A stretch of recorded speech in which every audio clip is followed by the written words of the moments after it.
But yes, thank you very much. Welcome to our event. This is the official launch of the Year of Trade Union Climate Action in our region in North East Yorkshire and Humber. We called it Kickstarting the Year of Trade Union Climate Action. We'll run through sessions. We've got about an hour and a half today, and we'll keep to that.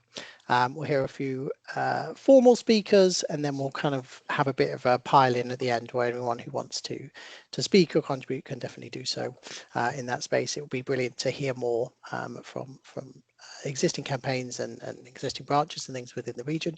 I'm Sam Perry. I'm a policy officer at the TUC based in the region. My background is in green organising. We set up various things in the region, including the Just Transition Network, which is this grassroots organising body for green activists to bring green reps and others together and hopefully catalyse good actions that come out of green organising in the region. We share various resources and we also celebrate great successes, of which we've had a lot in the region over the years. So we do campaigning, but we also do events, and we also do policy work with our regional mayors and with others and with organisations to try and get them to take climate change seriously, number one, and workers' involvement in the fight to mitigate and adapt to climate change seriously, number two. So we'll be doing that work for a bit. This year of Trade Union Climate Action has been called across the movement now, thanks to a few colleagues on the call today, but also a wider movement behind them. So the TUC is now endorsing that, as are a whole swathe of different unions, which is brilliant to see. The year, the calendar nature of that year has varied slightly between unions. So for some, that's already kicked off. For others, it starts with COP, the Conference of Parties, the Climate Change Summit in November, and runs through for a year. And for others, it's the calendar year of 2026. But whichever year it is, we mostly align, right? And this is about, it means the whole movement is given this opportunity to take green issues seriously, to take climate activism seriously. And it moves us into a position where we're hopefully, right, all aligned. We're not all pushing in exactly the same direction, but we all want to learn from each other. That's kind of what this whole year is about. So we're really glad in the regional TUC to be launching this year tonight. We've got a load of speakers and we've also got a host. And so what I'm going to do is I'm going to hand over to Ellen, who's our host in a moment, to kind of take us through the remainder of the meeting. I'll just do the boring housekeeping things though, Ellen, so that you don't have to. So we're obviously online. So as far as possible, please stay muted so that we don't get the background stuff. And if you do want to speak, raise your hand using the little yellow hand icon. We will come to you. The first half of this meeting is going to be speeches or introductory remarks. The second half is going to be that pile-in that I referred to. And so we are going to want that conversation to happen at that point. But if we all do that online, it's chaos, right? So we use the hands up button to do that. Do participate. This is your year that we're hoping to set up. Hopefully that you can take this stuff back to your branches and your community groups as well. We're recording the thing, and so we'll circulate those details both to the wider mailing list, but also to you after this, and do show that to as many people as you can. I think that's all the intro bits to boxed off. So I'll go to Ellen Rowbottom to take us through to the next section. Thanks, Sam. Right, so I'm Ellen, as Sam says, and I guess my involvement with this begins with the fact that I'm secretary of the trade union, of the trade union section of the campaign against climate change, which obviously, campaigns for climate jobs and that tired phrase, just transition. I mean, it means so many different things to different people. In my view, it means a lot more than just it means preserving people's incomes and preserving work for people, for existing workers, but it means a lot more than that. It means a social transformation into a much more just economy generally. And from that perspective, I would say, for me, it's a whole economy thing. It's not something that we can just look at sector by sector. And I think that one of the advantages of having a meeting like this is that we actually do meet people from different sectors and look across those boundaries in a way that we don't always. Now, I'm simply here at the moment to just introduce people as we go along. So I think that in the interests of saving time, we might as well go straight into that. We've actually got 5 speakers, so they'll have 5 platform speakers, but we've got other people participating who we know have got really important and interesting things to tell us. So, if the initial speakers keep to 10 minutes max, and then we've got enough time for other people to contribute after that. So we're a little ahead of time. Our first speaker, of course, is Sarah Woolley, General Secretary of the BFAWU, otherwise known as Bakers Union, and who's really made a fantastic contribution to getting this Year of Trade Union Action adopted as an official TUC thing, getting the motion through at this year's TUC conference, and but not just that. Obviously, really doing a lot of work on linking up the issues for the membership, for the different sectors of her membership, but also for the wider community as well. So off you go, Sarah. Thanks, Ellen, and thanks to everybody involved in organising tonight's event to kick off what I think can be a truly transformative year of trade union climate action for our region. And it's great that our TUC region is once again leading the way in this. I saw in the chat about the York Environment Festival, and we had a great meeting in York last Thursday where we not only talked about climate and what we can be doing and the different elements of activity around it, but also around the trade union movement and and how we make it more attractive to non-members and young members.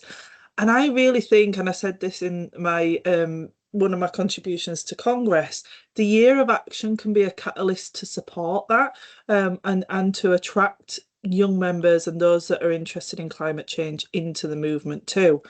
Now, Ellen said as the General Secretary of the Bakers Food and Allied Workers Union, and we're dead proud that we were able to bring that motion on climate action to this year's Congress. It wasn't without its hiccups, but the motion went through, and here we are at the other end of it. And I've already pestered Sam and others within the TUC to find out what we're going to be doing. So look out for updates as we work through. But our motion made the case that climate change isn't a distant environmental issue or something that sits apart from the day-to-day work of trade unions.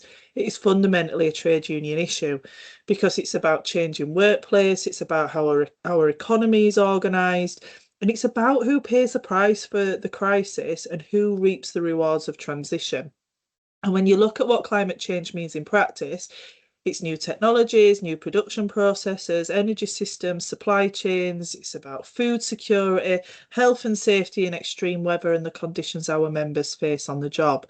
And in food manufacturing and production, for example, we're already seeing those impacts. Supply chain disruption, rising energy costs, increasing pressure on workers as companies scramble to adapt while protecting profits.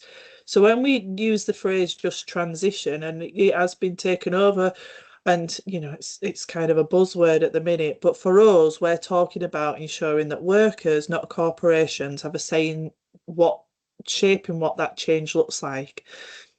Every workplace needs a green rep, just like we have health and safety reps or shop stewards to ensure that is done. Our vision from our motion to TUC was really that at the end of the year for every union to increase the number of trained green reps, for climate to be on the agenda at all levels of our movement, from branch meetings right through to NEC discussions, because if climate change affects every workplace, then climate action must be embedded in every part of union life. And we've also got to be honest, haven't we, about what's driving the crisis. It's not just a matter of carbon, it's a crisis born out of the way capitalism organises our society. It's the same system that drives down wages, exploits labour and squeezes our communities, that's also destroying the planet for profit. Corporations can pollute freely whilst workers are told to tighten their belts or do their bit through individual lifestyle changes. And that's why trade unions are so vital to this fight, because we understand collective action, we understand power, and we understand that if transition is left to the market, it'll reproduce the same inequalities we already see between classes, regions and communities. The green transition must be worker-led, publicly owned and democratically planned, otherwise it won't be just and it won't be sustainable. And I appreciate I'm probably talking to the converted when I say that. We also know that climate change and economic change never hits everyone equally. Working class people, women, racialised and migrant workers and disabled workers are already bearing the brunt of austerity, insecure work and underfunded public services, and they will be the first and the hardest hit by the effects of the climate crisis, from rising food prices and flooding to unsafe workplaces and job losses in carbon intensive industries. And that's why our response has to therefore be intersectional. A genuinely just transition means recognising those unequal starting points and ensuring that the voices of the most affected are centred in decision making, not just kind of tacked on as an afterthought. And through this year of climate action, we as a union will be working to raise awareness right across our union, across every branch. We're planning training and education for reps and members to understand how climate connects to their daily work and how they can take action. We'll be encouraging every branch to discuss the climate crisis, elect green reps and put climate firmly on their agenda, not just as an add-on, because it's a nice thing to do when it starts to get a bit warm in the summer, but as part of our core industrial strategy. And ultimately, we'll be working alongside other unions across this region, but nationally too, because collective problems demand collective solutions. The food industry doesn't exist in isolation, and neither do we as people. Workers in energy, transport, logistics, agriculture, manufacturing, the list goes on. We all share a common interest in a sustainable, secured, worker-controlled future. So I've nearly finished, Ellen. I'll just finish by saying, as we go into this year of trade union climate action, we need to remember that climate change is not a separate struggle. It's the next front line of class struggle. The fight for climate justice is the fight for workers' justice, and it's interlinked and should not be separated. The trade union movement has both the power and the responsibility to lead it. We shouldn't be leaving it to others. And let's make sure that by the end of this year, every workplace in our region has started that conversation as a plan for action and as workers leading the way. Because if we don't shape what's going to be our future ultimately, someone else will shape it for us, and it won't suit us and it won't be for our benefit. It'll be for somebody who's going to make a lot of money on the back of it. So I'll leave that there. I've not been 10 minutes, I don't think, but I quite like being under time because I want to hear from everybody else. Thank you, Ellen. Oh, thanks so much, Sarah. I think you've done a really, really good job of kind of outlining all the reasons why this is so important, and you know, why it's so important that it is a trade union issue. So, would it be okay to skip to you, Catherine? Sorry, let me. Well, would you like to introduce yourself? Yeah. Shall I introduce myself? Yes. Yes. Hello, I'm Catherine. I'm from the NEU. I'm Catherine Porritt. Many of you know me as both names. We're actually just come out of an NEU meeting at the moment, so that's why I'm here. I'm very pleased to be part of this meeting to kick off the Trade Union Year of Action. In the northeastern Humber region. I'm a health and safety rep and on the organising forum for the NEU and Secretary of Wakefield Trades Council as well, and a member of Just Transition Wakefield. I have got some slides, Sam. Do you want me to put up the slide? Could you put up the slides? I'm on whatever, that'd be grand. This is a really important year of climate action. We all have experienced the heat waves this year, 30 degrees plus in this country, but 40 degrees and 50 degrees was, in India and the Middle East and across Europe. So really horrendous temperatures, and the planet's support systems are suffering, and we need to do something about it. We kick off this year of climate action at the time of the autumn 2025 to remind us all that we have a role to play in persuading all the world leaders and delegates to COP that we need to do more and to act faster and with more determination than over the last 29 years. It's been going on and on forever, hasn't it? We need to impress on our governments the need to act now, and as trade unionists we also have a voice at COP30 with trade union delegates from around the world. I'm in the NEU and we're very proud that one of our colleagues, who we'll actually see tomorrow, is a delegate at COP, Jenny Cooper, and she will take the messages from all our networks. So that's one of those things that she's gathering all the time now. But the transition to post-carbon economy is not decided at COP30, or not just decided at COP30 with global leaders, however important that legal framework is that they produce. It needs to be won at every level of the economy, in every region, city, town and village, in every workplace, community and school. We in Wakefield have been working at our version across our whole district with Just Transition Wakefield, which is why we're coming in to talk about now, following on from what Sarah said.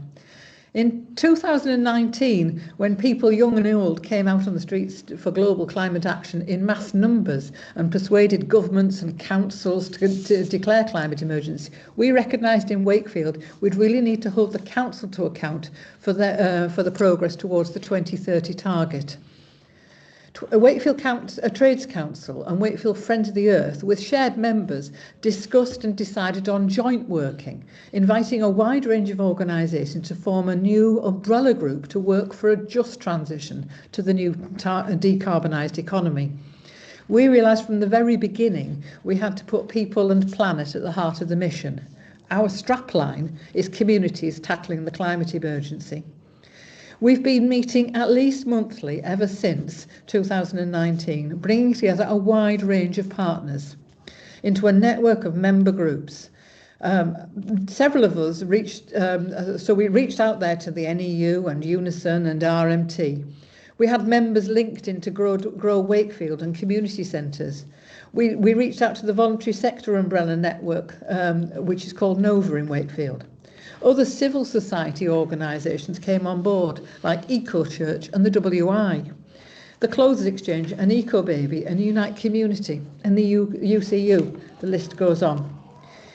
We now have, in addition, lots of individual members who bring their own connections to their workplaces and other societies.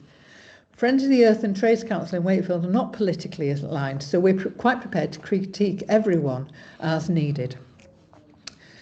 And we engage with the Council at a range of levels and across different aspects of the agenda to guide the policy and to hold to account.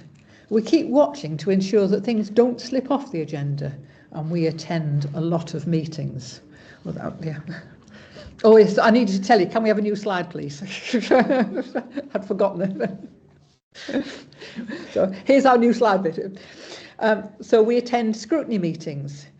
Initially, climate had its own scrutiny meeting, but then we realised, it was realised by the councillors, that the agenda was so cross-cutting that we were invited to the Overview and Resources Scrutiny Committee, where the budget is scrutinised. However, after a year or so of that, the environment wasn't getting much of a look in, so we stay on that committee, but when a vacancy allowed, one member moved across to attend the Economic Regeneration and Environment Scrutiny Committee instead. We have members on the Children and Young People Scrutiny, and they find climate and social justice angles on there too. We also meet every 2 months with the climate change team and the Cabinet Member for Climate and discuss the issues on the horizon from the Council perspective and the issues that we're concerned about. We set the agenda. We have members on the Net Zero Partnership Board, through which the council aims to engage businesses and households to deliver across the district net zero objective, which is a very challenging when you've got a power station, loads and loads of motorways, and 3 glassworks that we keep. So we have to keep on working. We engage with the Blue-Green Partnership, the Food Partnership, which is a public health sort of wider initiative, and other partners, and the District Partnership, all having significant input from us. And now, in the developing concerns on community wealth building, our network, we have a community wealth building network that we and our partners with the Unite Community are pleased to see building and having a bit of an impact now. We'll have a new slide now. We meet each month, usually hybrid, with many members in the room with the coffee and biscuits, and another screen full of people online. At each of our monthly Just Transition meetings, we take reports from each of the groups and give reports on our work with the council committees. And we work out what we need to do next. Meetings to organise, planning consultations to complete, to educate, to agitate. Because we have such excellent engaged people, we learn from each other and go further than we'd have imagined without the network. One of our network writes a weekly eco-newsletter on the Cathedral website with a reach way beyond our networks. When the RMT were campaigning to save ticket offices to keep them available for people trying to use public transport, we joined them in town centre and staffed the stalls and sent out letter writing appeals to all of our networks. We did the same for the Unite Community Energy for All campaign and Better Buses. And if you want a coffee morning organising for the Great Big Green Week, ask the WI. The WI get local MPs to turn up and to listen, and those of us in the trade union movement will never get that, sort of influence at that ease. We organise eco-fairs ourselves and participate in community events when stalls are called for. This is one of our stalls from this year, the trade unions acting on climate. You may have seen us with banners held high or on various marches with our banner. You saw that at the front. And now we're part of a group organising for COP30 demo in Leeds on November the 15th. And I think we've got a new slide for that one too, which we want you all to come to with your banners and to send in your logos and to encourage others to come too. Just a bit, and I was asked to say just a bit as a Green rep. As trade unionists, the global unions are asking for global action the day before in workplaces.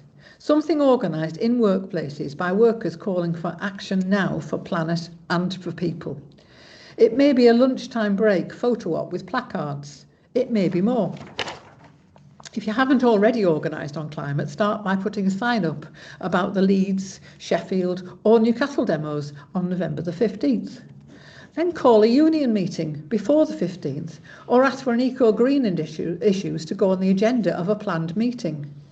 If you want a speaker from the Just Transition Network to join online, ask Sam. I'm sure you'll find one of us to do it. Put green issues on the agenda and see what people come up with in your workplace. For starters, someone might suggest the offices should have solar panels on the roof. It would be worth suggesting to management they should investigate to cut the business's carbon footprint. Do people cycle to work? Ask them why not. Are there places to securely lock cycles or places to change? Could this be the basis of green demand in annual pay bargaining? Is internal air pollution an issue? Or heat in kitchens? Could induction hobs to reduce the heat wasted and where cooking on gas? Whatever you do, whether it's simply putting up the COP demonstration sign on your notice board, do take a photograph it and share it and let other people know what you're doing.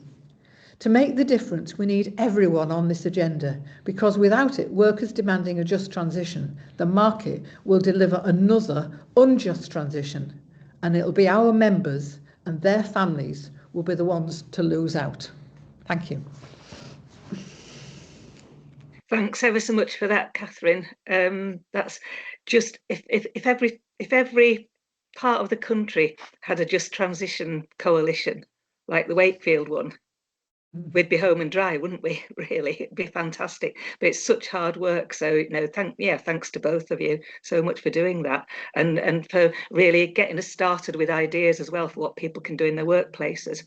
I think Miranda is here. So Miranda is one of the founders of the Heat Strike campaign, which I think it kind of speaks for itself in terms of, you know, the importance of, we all know the importance of the issue of excessive temperatures at work, but also in the community. So it's one of those issues that can unite across the different sectors, but also between the workplace and the wider community. So off you go, Miranda. Got about 10 minutes, if that's okay.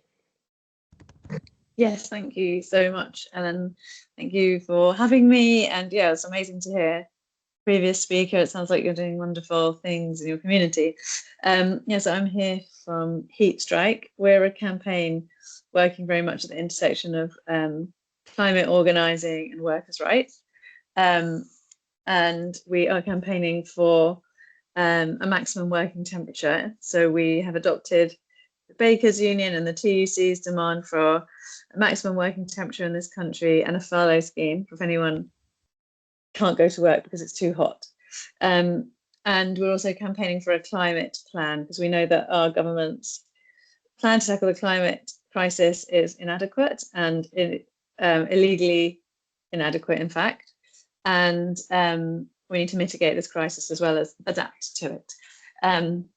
So we have been looking at heat in the workplace, and the reason for this is many, including the fact that we know that hot days are on the rise, that our summers are getting hotter, we're getting more hot days, we're getting hotter days, and this is really affecting people across workplaces and in homes and in communities as well.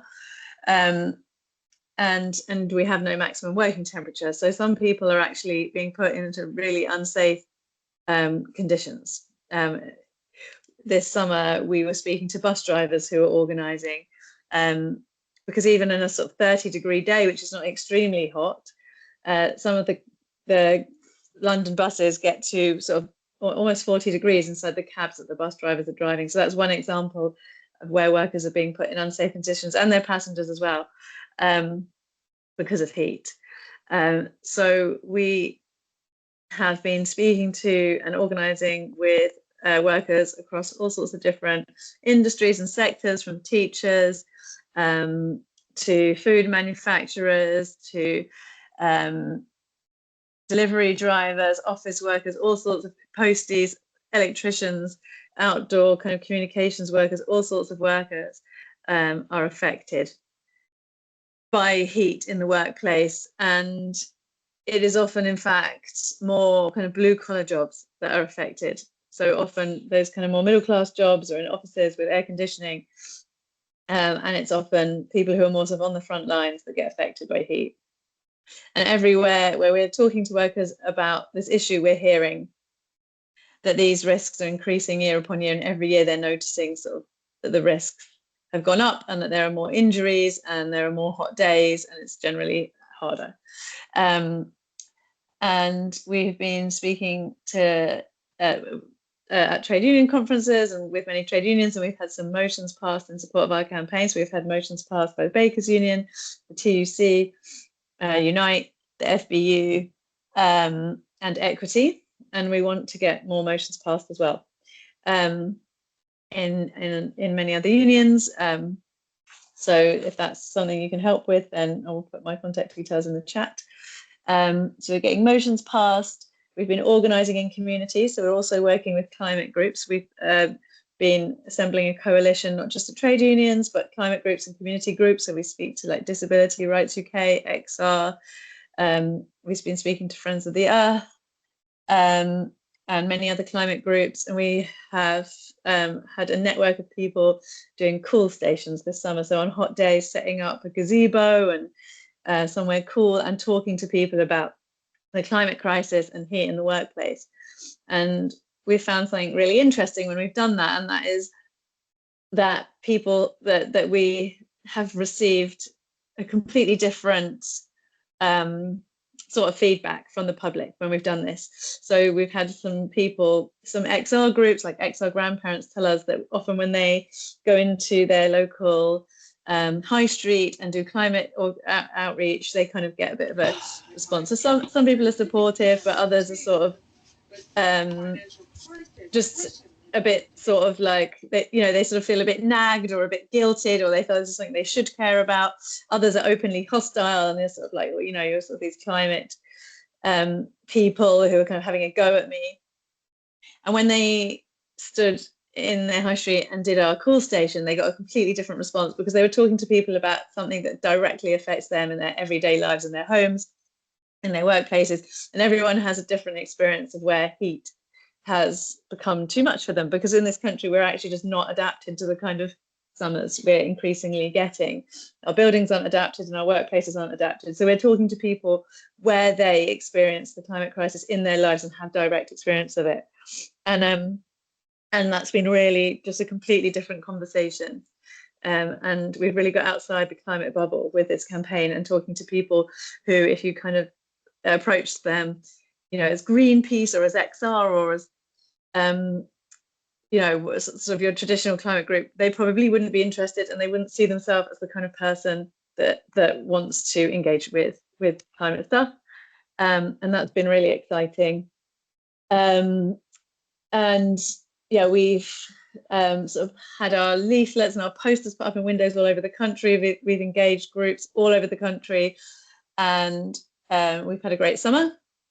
We are currently rethinking aspects of our campaign and planning what we're going to do next summer. It's a campaign that kind of works well when it's in operation, when it's the summer. So we find that in winter, people are not so able to kind of visualize heat in the workplace. So we're kind of out there on the streets doing the call stations, speaking to workers, doing things like lunchtime walkouts, also supporting workers to organize in their workplace, but all of that happens in the summer.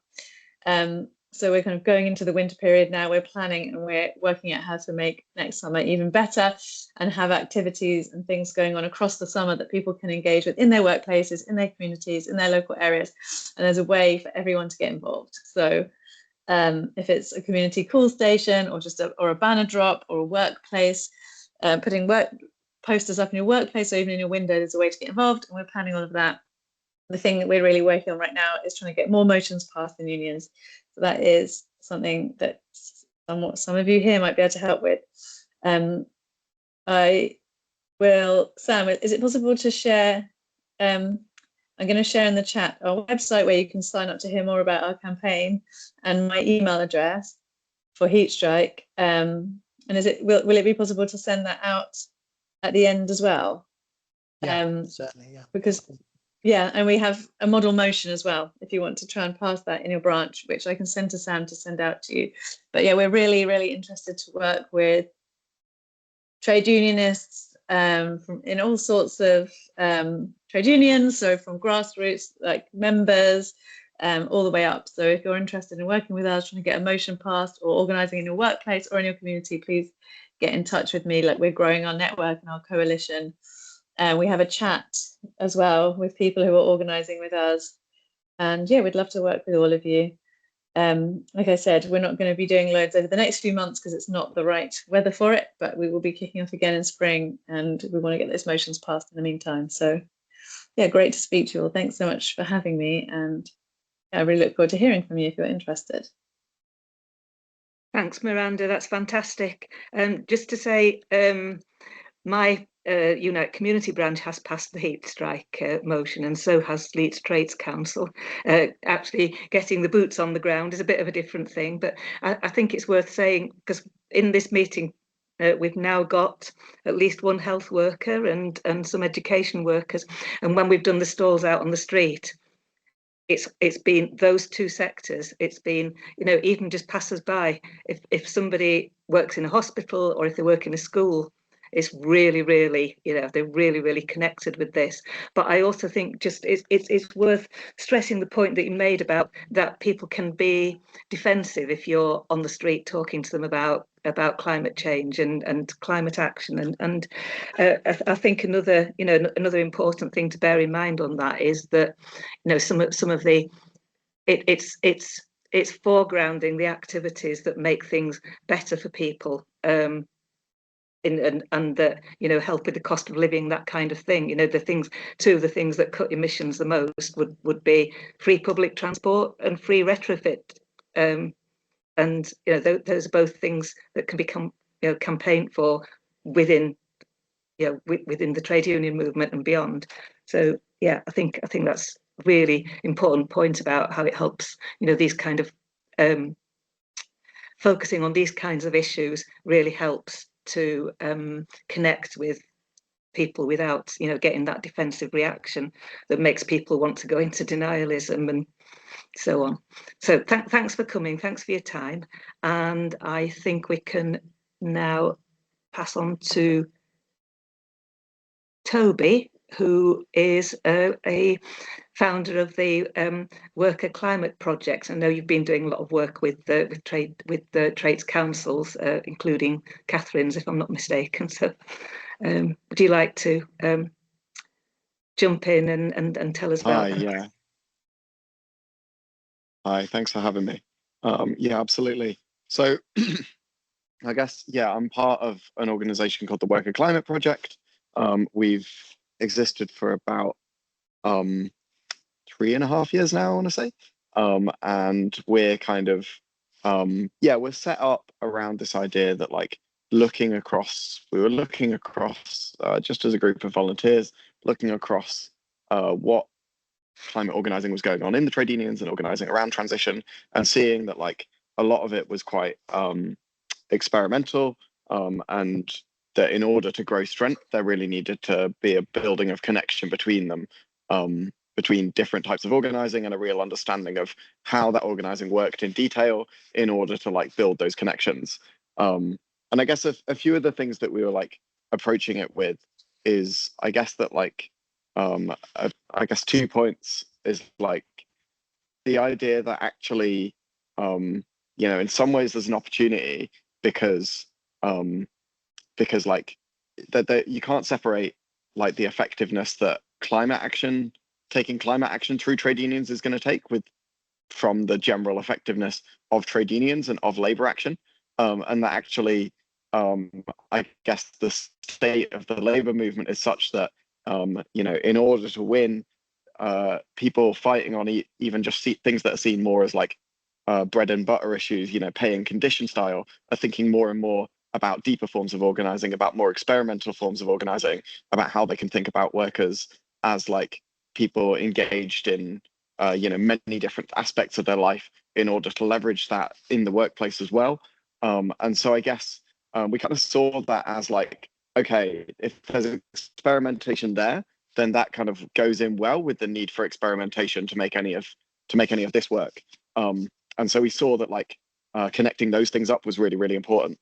In terms of practically how we've done that, I guess we have been trying to outreach across different events, looking across different trade union publications, stuff like that, just to look for what is the breadth of any kind of climate or transition organizing going on in the British labour movement. Obviously, people like yourselves, also looking for any people that are coming up who may not yet be thinking about themselves as people who are doing climate action, but people doing kind of emergent issues that are just emergent quite naturally in some ways as these things just become more and more frontline for people. But yeah, trying to connect them up. And then we do long form interviews with them so that we really understand in a depth what are they doing, how are they doing it, what networks are they already part of, and yeah, what union structures they're already using. And then we can compare across those in order to find who are they not already connected with that we can help put them in touch with. How can we make that kind of intervention just to make sure this is a more joined up movement where people are more learning from one another. And so we don't really have any, we are purely reactive to where are the places we see that we can support based on looking across this movement. And just to talk a bit in detail about one of the main ones that we've done this year is we organized a series of roundtables where in our interviews with people, we found that trades councils were a structure that were coming up over and over as like a place where climate action was being coordinated, or thinking about transition was being coordinated in several different places. I guess obviously trades councils are unique in some ways in being that kind of cross-sector or cross-union and locally based. And so in terms of like looking towards what does fighting for and planning a local worker-led transition look like, we thought actually there really seems to be something here. And so we basically organized these roundtables where we got in touch with every trades council across Britain to find what are they doing, and then narrowed that down to 8 who are most active, who seem to have a lot going on. And you can read about the specifics of who they were and what they're up to on our website.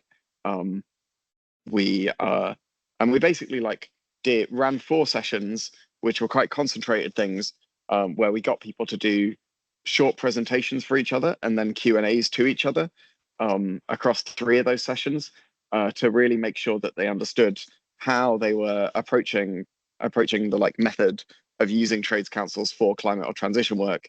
And then our 4th session was like us reflecting back what seems common, what seems different between these, and where can we go from here. And yeah, as Ellen mentioned, there's people in this call who are part of that. So Just Transition Wakefield and Wakefield Trades Council was part of that. And yeah, it was like pulled together, and quite a lot of people are approaching it in different ways, which is what we found from a lot of the different stuff that's been happening, is like often people have been working across a similar structure or something that in some way looks similar, but approaching it quite differently. And so there's a lot to learn from how each other are approaching it, and how what kind of methods are taken within that wider strategy that a particular group of organizers might have. And yeah, coming out of that, we've really found that those trades councils who are involved in that want to stay connected. And then we're also exploring in more depth how we can work with specific trades councils around actually trying to do some of that worker-led local transition planning. And so we're hoping that that'll look like not only kind of doing some level of worker inquiry and kind of looking across the sectors where labour is already organised, but also kind of seeing whether there's scope to bring people who wouldn't otherwise be part of the labour movement into helping doing some like deeper worker organising, where we try and get into sectors where there's less often where there's less organised labour and less representation, but that actually trying to think about transition and think about how people want to shape their local area and their local economy might be a pull in a way that traditional trade unions haven't quite been able to get that in.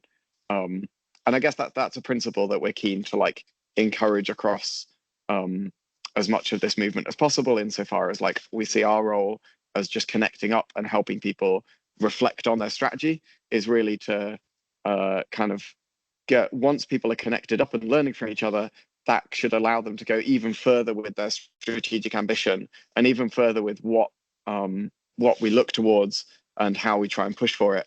And so that kind of can work as not only be kind of reactively planning. So when I mean reactively planning, I guess talking about, people will know about in the Rolls-Royce sites a couple of years ago, where facing job cuts, they then made propositions for okay, we used to have, we were making turbine technology.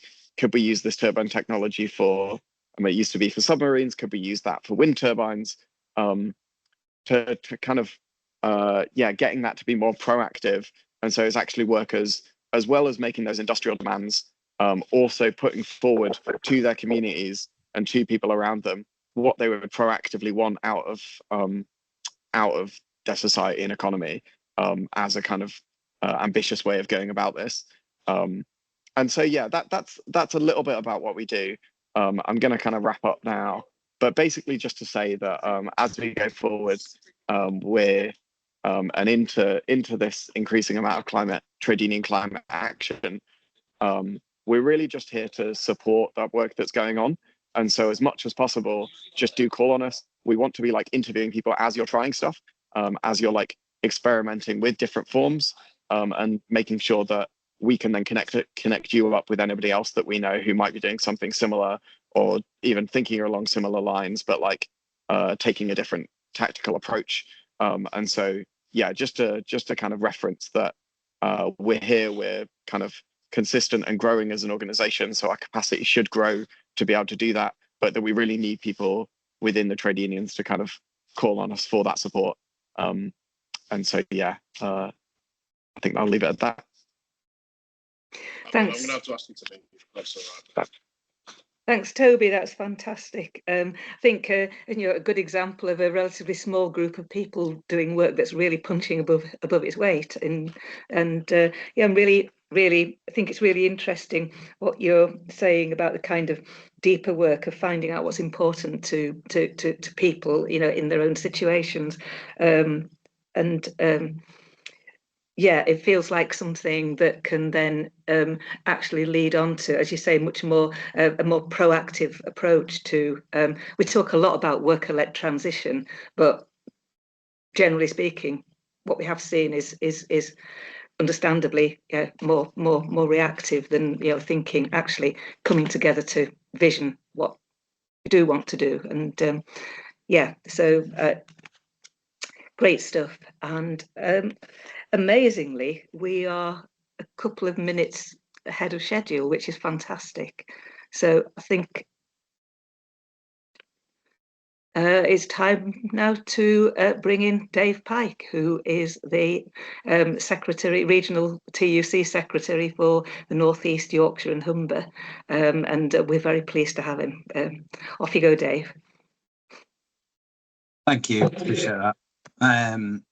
Great to hear from all the speakers tonight, particularly poignant timing, as tomorrow I'm going to be joining Unite members at the Lindsey oil refinery, who are very much at the sharp end of a mismanaged transition, really facing up to the realities that we're talking about tonight. And I think that's important context as well, because, I think maybe one of the issues I have with that terminology, just transition, is it makes it seem like that's something that's going to happen in the future, or that's going to happen tomorrow. That this is stuff that's happening now. There's workers being affected by climate change right now. So, doubly important what we're talking about this evening. The Year of Trade Union Climate Action offers us a real opportunity to unite our projects, campaigns and interests in a way that we've never seen before, because it offers us that focus and a framing which we won't get the chance to adopt again anytime soon. I'm really proud to say that the TUC is fully endorsing the year as a great opportunity to hear from branches, sister campaigns in our communities, and I really want us to be supporting and promoting all the good work that's happening on the ground. And I really see a really key role for us in convening and coordinating and sharing that good practice. The whole labour movement stands to gain from keeping each other updated, supporting each other's work, and building a united, multifaceted green labour movement in this region. And this year offers us a unique opportunity to do that. In our region, I'm keen for us to support, promote and catalyse all that good work across the whole year. So in order to do this, we're reforming our Just Transition network to make it a more independent, enabling body with a grassroots in the labour movement that can lead and shape the movement and our work. It's previously been directed by the TUC, but the limits to a top-down growth and direction have become apparent. So we need to really engage on a wider footing. So we are therefore going to continue supporting from a service and provision point of view. but we want to be directed by you. And we need you to sign up to this so you can take an active part in moving this forward. We'll be setting up a regional calendar of events, which the TUC will hold, but which you're all invited to contribute to over the year. So tell us if you've got something going on. Tell us if you've got activity, campaigning, so that we can connect others with the work that you're doing. And it will help in the success and impactfulness of that. We've seen time and time again that our strongest role as the TUC is that convening power. A lot of people pick up what we're saying as the TUC, so we have a really central role in helping to contribute to the success of campaigns by just letting people know that it's happening. So we're talking mass protests, branch stalls, solidarity initiatives, letter writing campaigns, workplace actions, green rep recruitment drives. We want to support everything in this space. So I want to hear from folks. I want you to get in touch as much as possible. Let us know what you're doing and help us populate that calendar, because I want to ensure that our region continues to really promote this stuff. I'm very, very grateful for Sarah saying we're leading the way on it. And I hope we can continue to do that, because I do want us to be at the forefront of this. This fight is incredibly important. We're talking about the future of the planet that we all live on. This isn't a secondary consideration. This is a core to our work. So we absolutely have to help promote this and build on the success of campaigns that have come before us. We do have a huge wealth of resources that we'd really encourage people to access. So that's the Greener Workplaces Toolkit, which is available to Green Reps, and it contains workplace action manuals and other stuff that you can use in your work. We also have a Leveraging Green workshop series, which was running 24-25, and as you can actually see a recorded version of that online. We're also launching a national website to collate links and events for the year, which we'll make available to everybody. Sam, I'm sure, will kindly put the link into the chat for us all to see. And we also have a health and safety guide, which links in with this work, as well as best practice toolkits and engagement guides to help you do the work. So we want to support this work with redoubling the political engagement. We want everyone's help with that. The trade union members here, campaigning people, we need to feed into this process, so representing the full spectrum of the labour movement and all the perspectives in this space. So please do engage with the work that's been talked about this evening, and let us know what you have going on, because that is how we're going to build this year of action. Because there's no way any of us on this call, no matter how senior our positions in the movement may be, can do any of this on our own. It's going to take all of us working to make this a year of action. That's going to be a movement-wide undertaking, and something I want us to support and get fully behind. So this is your year, and it's got to come from you, but we're here to support and grow what you're doing and shout about the work that you're doing. I can't tell you how much it makes my day when I get to talk about action that's going on in our region, when I get to go and support activity that's happening. As much as possible, I want to be there with you, and I will come to as much stuff as I possibly can to support activity that you're going on. So if you've got a big event coming up and it would be helpful for me to be there, then shout out, let us know, and I'd really love to come down to stuff and support the work that you're doing. Get involved in the campaigning that you're doing, especially if you're out there speaking to people. I want to hear that. I want to get involved. I want to come and speak to people with you. And I will come to as much of that stuff as I can. But obviously I can't be at all these things, but I want to see as much activities going on as possible so that we can make a big song and dance about it, because that is how we're going to reclaim this narrative and push it in the right direction. As Sarah quite rightly said at the beginning, in setting out the political elements of what we're talking about tonight, if we don't take this action, it will be to the detriment of the whole working class. It is working people who will lose out if there is not a just transition. As tired as that term is, it's absolutely right. We have to transition to a greener economy in a way that does not disadvantage working people. any more than they already are by the capitalist system we live in. And the only way we are going to do that is by taking control of the narrative and taking control of this transition so that working people have their voice heard front and centre. And the only way we do that is through campaigning and organising. So any of that activity that's going on, we want to help promote with the online calendar, but we also want to be there in person where we can to support it.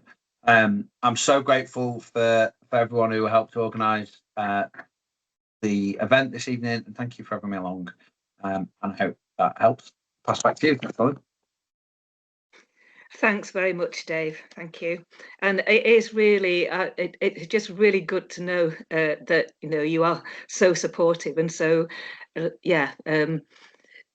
it's so important that we grasp, that this is absolutely a core and overarching issue, isn't it? That all of the other struggles that we're engaged in are framed by this existential threat, and getting across that this is a working class issue. I think it just makes me think about when I was at the World Transformed over the weekend, and there wasn't a lot about climate. It slipped off the agenda, to a frightening degree for a lot of people on the left.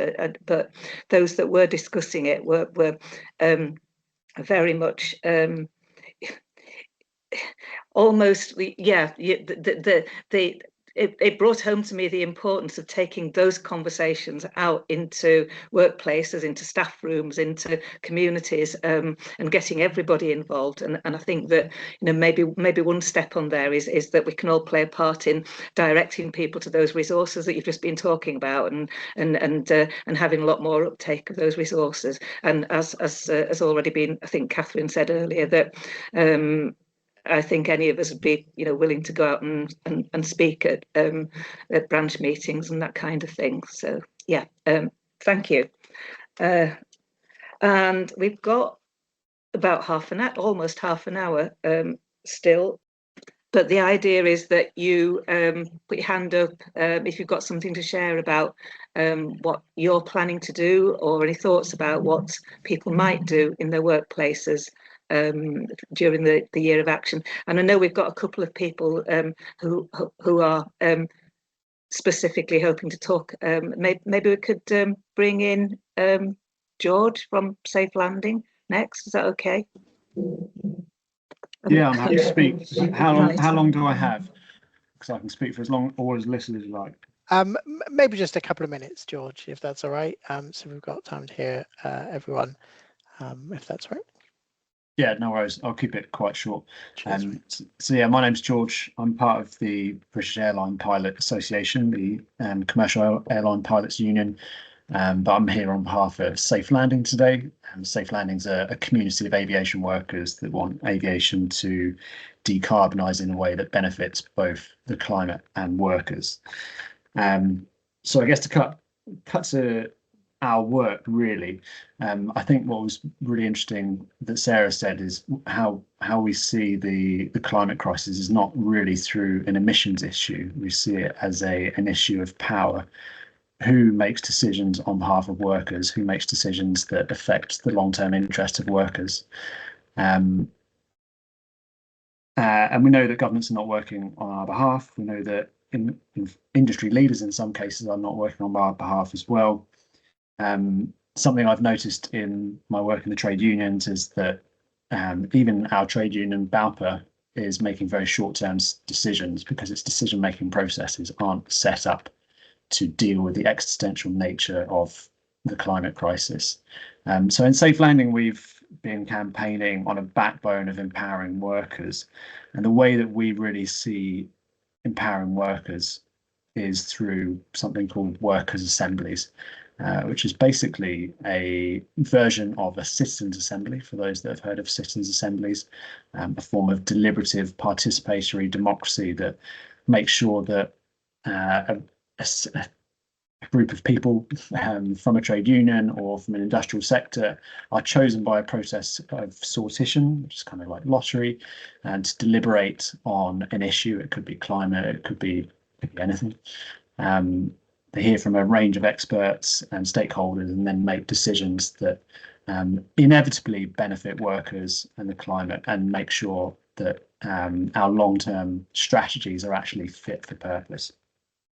So we've been advocating for these for a number of years, but more recently we've been running the assemblies ourselves as a way of popularising that process from the bottom up. Because inevitably when you're advocating, as everyone knows, you hit a bit of a ceiling once people in charge decide that they don't want to give up their power to the grassroots. So you end up having to do their job for them. So we've run a couple. We ran one only 4 weeks ago, actually a month ago yesterday, in London for aviation workers. This one was specifically about creating a positive worker-led vision for the future of aviation and sustainability. I'm already won that over. I could talk forever. So what I'll do is I'll put a link in the chat so you can read more about Safe Landing, our work, the idea of workers' assemblies as a way of even improving trade union decision-making processes, not least government processes as well. And if you want to know more about Safe Landing, we've also got a short film which I'll also put in the chat called Guilt Trip, which follows a few of our members from working in aviation through climate activism and into Safe Landing. But I'll leave it there. There we go. So I'm just going to look for hands at this point and see if anybody else is wanting to jump in. Otherwise, I might land on you and invite you in. Oh, Joe, yeah, do you want to jump in? Hi everyone, nice to see you. Just to introduce myself, I'm Jo Cutter and I'm the Equalities Rep for Unite, the Union Leeds University branch.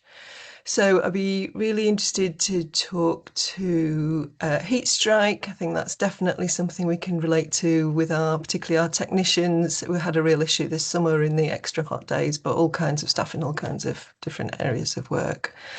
So I'd like to take a motion to our branch, so I'll connect on that issue.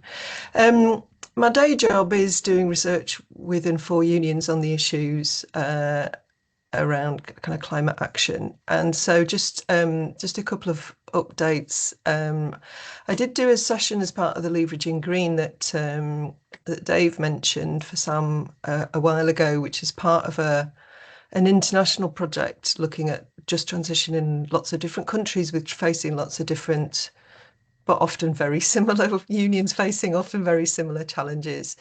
So the offer remains open to continue to share the findings of that work. So bring that back to the region in terms of what might be useful. So happy to think about how that might play in terms of thinking about. Super interested in what you were saying, George, about how workers in sectors that are sort of seen as very much connected to the fossil fuels for the short, in short to medium term, are trying to reframe the debate. And there's some really good examples of that from elsewhere.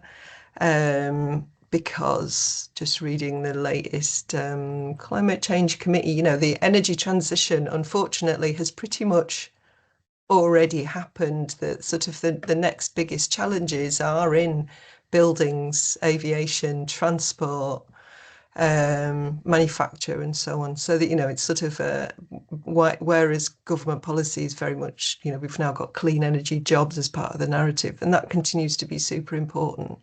I think other sectors, clearly other sectors.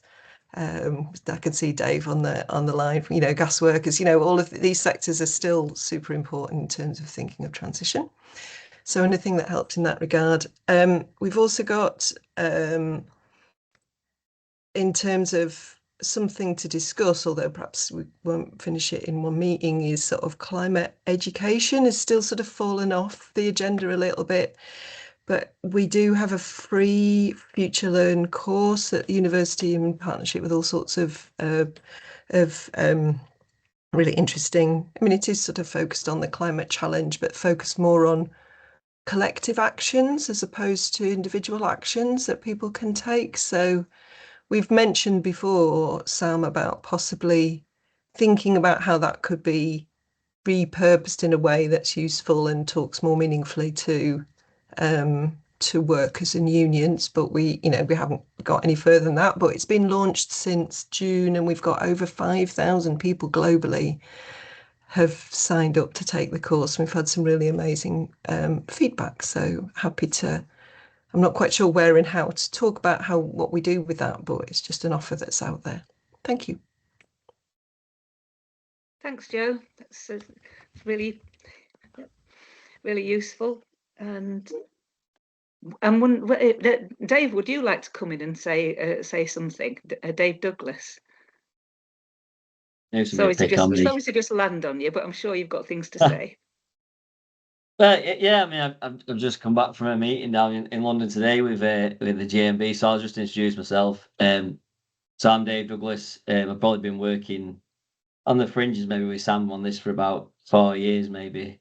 Yeah, we're starting to sort of ramp it up in the GMB at the moment. So I don't know if anybody's noticed, we've just launched a campaign called Climate Jobs UK in partnership with Prospect. So I sit on the board of directors for that, which allows me to have a few decision-making powers. It's not a fancy role. There's no money, unfortunately. But what we've been doing in the region, I think back to the region, is probably 2 years ago, we set up a workers' transition panel. So fortunately, in the GMB, we've got quite a broad base of workers. We've got glass workers in Nottingham, like we were talking about, with the Wakefield area. We've got a lot of gas workers from where it comes on shore to where it pops out of the burner on your boiler. We've got every single gas worker in between, because obviously we were the gas workers union when it was nationalised. And we also have some water workers. We have the electric grid and everything in between, the power stations as well. And then with Prospects partnering with us, we have the more academic sort of engineers, the white coat workers, essentially might call them.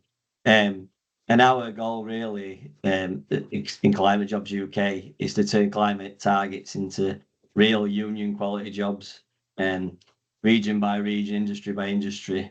It's mainly been born out of Climate Jobs New York reaching out to the GMB after their work in New York, where they've helped create, I think, 200,000 is, I think they quote, union jobs in New York working on their energy transition. And the idea is that if the transition is happening, which it is, slowly but surely, we want it not to be outsourced and casualised. We want it to be union jobs. We want to be in the driving seat and create the plan. When you talk to the guys, I think the biggest thing we've got from the project we've been doing is, and one thing that's really positive about it is that the people who traditionally sit in councils and committees don't tend to get involved in this type of thing. And then the ones who are passionate about climate and the ones who are passionate about transition, they tend to sit in the background and not really get involved. But by putting them on panels and introducing them to organisers and training them up to speak to politicians, and Joe's been a couple of times involved. In fact, we want to get you back in, Joe, because we're updating on everything that's happening. So we'll talk about that later. But we've been able to upskill the workers to a point where, we do get access to a lot of MPs in the GMB. And now we've gotten to a point where they're able to sort of put the point across quite passionately around sort of scale. Talking a bit about individual choices earlier, and we've just been trying to sort of speak about scale to them recently around, I think one of the best ways to put it is through the gas transition, because it's our topic. But, in I think 69 to 79, we did a transition from town gas to natural gas. And we had 100,000 workers at the gas board in 69 to 79. We employed 100,000 by the end of it. And it took us 10 years to transition 14 million homes from town gas to natural gas in a job that took less than an hour to change an injector on an appliance. And now we've got 29 million homes relying on the gas grid. And we've got 3,000 engineers, not 100,000. And that scale of transitioning something, for example, just doing a boiler to a heat pump, you've probably got 8 tradesmen involved in that, quite a few logistical challenges, and 2 or 3 days work there rather than half an hour's work. So just thinking about the scale of that is quite impossible, really. So even if we did 20,000 hours a week, we probably won't meet the target in 10 years. So we want to just try and see how we can plan that in a realistic way and pull the workers in and see how, rather than just talking about climate, we want to actually say, right, we've talked about enough now, how we're going to deliver it, because we're the ones who are going to deliver it, and we cannot see a plan. And I think the idea is to come up with a plan, submit it, and see if we can get anywhere with it. But yeah, any questions? That's pretty much where we're at. Thanks, Dave. I think that's really it's so important thinking about this, the scale of the workforce that's actually needed to do this stuff, isn't it? And it just isn't there at the moment, and it's not going to be there overnight. No way is it going to be. So, but that doesn't mean to say that once we've identified the need for that, we've got to push for that workforce to be built. And and every meeting you go to, whether it's within a trade union community or an activist community, a social movement community, everybody's saying we need to make a plan and then campaign for it. Like, the planning isn't happening.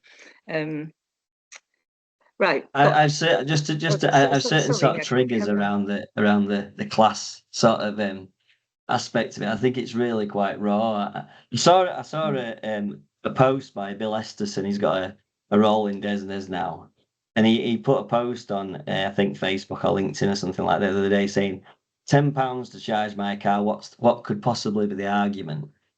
And I just thought to myself, yeah, but you've got a £40,000 car sat on your driveway, which most people haven't got. You paid £1,000 for a charger, and you've got the ability to transfer your energy into some sort of scheme that lets you charge overnight cheaply, and you don't have to go down to the one stop and prepay for your electric. Mm. So, you have charged your car for £10, but there were a few dominoes that had to come into effect to make you be able to do that. And, when you look at a terraced house in, say, somewhere like Castleford, I mean, I don't want to detriment to Castle, like Yorkshire to Castleford, but it's just not available to you. And I don't think things like that help really, because it just switches everybody off straight away. And I think we need to try and look at it like that, as in it's a well-intentioned post to try and encourage people to move on to some new technology, but at the same time it gets people really angry and switches people off. It certainly does. That's definitely what you find on the street if you start trying to talk to people about, and people assume that those are the things they're being asked to do as well, when it isn't necessarily, because we're also talking about a massive expansion of the public transport system that's needed. So anyway, we are rapidly running out of time now, having been well ahead. So let's take the hands that are up. It's either Catherine or Stuart, I'm not sure which. It was me, actually, but completely agree, Dave, what you're saying about it actually get what you just said about the guy from Desnes and that post. It really gets to the core of what a just transition is all about. And if it's just left to the market, it will be those with the privilege and the financial clout who benefit, and yet again, everybody else gets shafted and gets left out. What I would put my hand up to say was, before you actually introduced that, I was going to say that there's a gulf between what you've talked about and what Ellen just said, building the workforce, and what you see coming out of government, which is yet more skills boot camps, which, as far as I can tell, are very short introductory courses that don't actually lead to a qualification, don't lead to the skills to do the job. And there's a massive gap between that idea of a skills boot camp and actually training people or retraining people to do the job. I don't know what you might think about that. With funding for the work to allow for the retraining. I mean, personally around skills, I mean, we talked a lot about it in Durham a few weeks ago, actually, with Ellen in a meeting at Durham Miners in Red Hills, but it's been too long. It's been driven, it's my personal opinion, but my personal opinion is that it's been market-led as the apprenticeship. So, you take a company like British Gas, for example, do the smart meter apprenticeship, so the guys who fit the smart meters. And it used to be a 4-year apprenticeship, did a gas engineer. It used to be, from digging the streets up and finding the leak, to repairing a boiler, to fitting a fire. you know, to fit in radiators, to fit in a meter, and that was, you were a fully trained tradesman. You know, you were a skilled tradesman. You had the ability to move from job to job, business to business. Unfortunately, now what I see in companies like British Gas, which is supposed to be the gold-plated apprenticeship, you are trained specifically to do a task because it's the market that drives it. That job drives it. So if you're trained to be a electric vehicle charger fitter, you'll be trained to do that. You won't be trained to be an electrician, and you won't have the ability to transfer between job to job. You won't be able to wire a house up on a building site, and because you'll only be able to do electric vehicle chargers. So you don't demand the wage that you used to demand because you're only trained specifically in that role, and it doesn't allow you the power to, you know, push for higher wages and better conditions because you haven't got the power to leave, and you can replicate that across the whole industrial landscape, and that's the problem. We just left it to the market to decide the curriculum around these apprenticeships, and we need to change that. We need to change it to you know, the union learner rep sort of powers they've got to actually create a system where if you're going to fit electric vehicle chargers for a large energy company, you need to be a fully qualified electrician, and that needs to be how the apprentices levy is used, for my opinion. But we just left it in. We've let the rot sit in over 30, 40 years, and that's where we're at. Unfortunately, we need to reset it. Thank you. There's so much more to discuss, isn't there? Now, I think with 5 minutes to go. Do you want to say a couple of words, Mary? Yeah, I can do. Sorry to put you on the spot there. Yeah, no worries.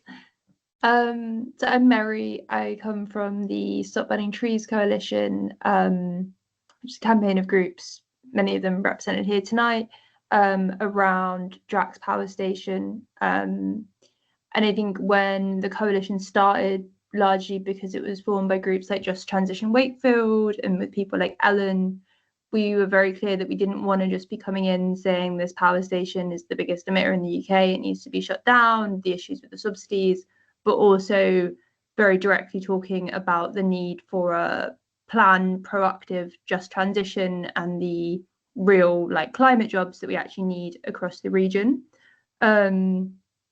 And so I think that's kind of tried to shape how we operate alongside doing the kind of classic climate campaigning side of things.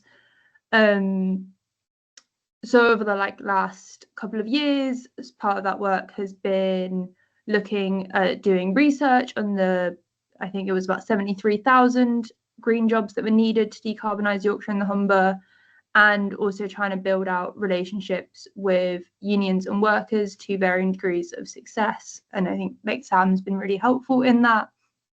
And I think now with this year of climate action and kind of the work that we've been doing, we're very keen to be supporting that, because we also, whilst obviously we oppose what Drax is doing, the burning of trees for electricity, the fact that it was sold as a green solution, we also, and the tide is kind of shifting a bit politically on that, which means we're now also really risking unplanned transition or just the closing of a power station if those subsidies are stopped, that there's also a really big opportunity to be very much doing that proactive planning and not just taking what the market is selling to us, not taking what Drax, a huge corporation, is selling to us, but actually having that transition. But also, we're obviously not the workers at Drax and shouldn't be the ones that are planning that transition. So I guess, yeah, I'm going to try and keep this very short because we've got 2 minutes left. So I think going forward, we'd be very keen to be involved with this year of trade union action around climate, supporting that, and also working with all the people. So many people have made such excellent points and doing such good work around supporting workers with those worker-led transition plans, and kind of how we, as the more climate side of the movement, can be very actively supporting that and not just be instantly putting people off or leading to a situation of people losing their jobs because the subsidies are cut or Drax decides to relocate to America. and so on and so forth. So I think, yeah, we're very keen to support. There's definitely more I could say, but I'll stop there, and just very keen to be looped in with all the different work that people's doing, because it's so important for all of us in the campaign and for the climate crisis as a whole. Thanks, Mary. That's nicely done in 2 minutes. And just to say about the Mike, in terms of Galba, obviously we will be sending out, at some point we'll be sending out a recording, and we've got the chat, and I would say send in any documents or anything that you think would be useful for people to read as part of that mail out as well, and that applies to everybody on the call, of course. So just going to hand back over to Sam now, just to say a few words to wrap up. But thanks everybody for coming, and thanks for your fantastic contributions. Thanks, Ellen. And yeah, I mean, just to reiterate that, thank you all for coming. Thank you to the speakers, but also to the participants here. We have nicely blurred the line between speaker and participant, which is a good place to be in a trade union meeting. So thank you very much for everything you said. There was some really useful things said there. I mean, I made lots of notes. I always make lots of notes every time I hear unions speak about this stuff. It's always good ideas come out, new facts and things. I love the every workplace needs a green rep line. It's one I use a lot. Thank you, Sarah, for using it again. It is undeniably true. We just need to be organising. We need to be in every workplace being boring about this. We need to keep going on and on about it. And that's the only way we build the plans that others have referred to. The change that we need across our society, but also in particular workplaces. Do support the campaigns. So we've heard a number of campaigns and general pushes from unions mentioned here, as well as framing and existing resources. Do have a look at those. I will circulate. So we've heard from like Heat Strike and the Worker Climate Project, but also Safe Learning and others. There's so much out there that is coming out of our region, or that started in our region, or has got a lot of support in our region. And it's brilliant. I mean, that's a brilliant thing to see in the first place, but also we need to be pushing that, right? We need to be getting, encouraging more people to be aware of those, but also encouraging new ideas. So it's great to see some on those calls. And it's also really important that we've got the general framing, BFAWU and TUC here, talking about kind of general framing. This is a class issue. This is an important thing that is not going away and has become a lot more political. Not just in the sort of left, right, or common sense, or wanting a future kind of way, but in a slightly more existential way, because we now have a political party that is not only not on board, but is denying the existence of the boat that we are sailing. So this has become a lot more dangerous. It's also great to hear the other things that were mentioned. Yeah, education is really key. Amazing what GMB and others are doing on the practical, down to earth implications of just transition and the policy work around that. I do want to repeat what Dave has said, because obviously I'm wearing the TUC hat as well. We have some great resources, which I will circulate, things like the Greener Workplaces Toolkit. He mentioned the Just Transition Network. Many of you will be familiar with that already, but that is going through this period of reform. And the key thing is that we want to give that over to members and get that, get some momentum off the back of that. And so really excited for members of on this call to be part of directing that. We're going to meet relatively soon. I forget if I've circulated the date. Relatively soon to set that that new direction for the Just Transition Network in motion. And so it'd be great to see a lot of you there, where we can use your enthusiasm and knowledge and campaigning expertise. We are also going to put together a calendar. So if you are planning anything over the next year, which I sorely hope you are. I mean, we've heard bits already, right? So you will be, send them over to us. We will add these to our regional calendar to share widely, so that we can make sure the whole movement is in each of these separate campaigns, whether it's those campaigns we've heard from here, or things like better buses, or whatever else that we know is happening in this space. We want to get the whole labour movement in those spaces.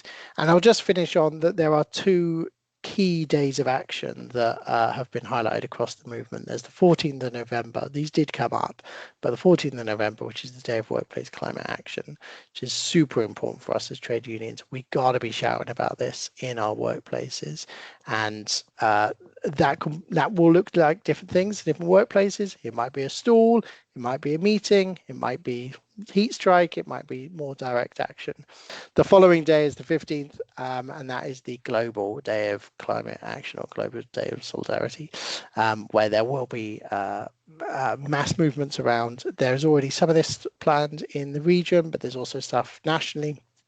You can look it up. We'll also circulate some of these details. But if you have not heard of anything in either of these spaces, it's because you are the person who was supposed to organise it, and you haven't done that yet. So you've still got time. You should be pushing that. Send anything you want to us, and we will circulate it around this group, but also a wider group as well. So yeah, I just wanted to finish by saying thank you very much. There's so much great work happening, and there's so much great work sitting in people that hasn't happened yet. So get out there and do it. I think that's probably the end of our meeting. So thank you very much for coming, and good night. Thanks, everyone. Bye-bye. Great to see you all. Thanks, everybody. Thank you. See you. Thank you. Bye.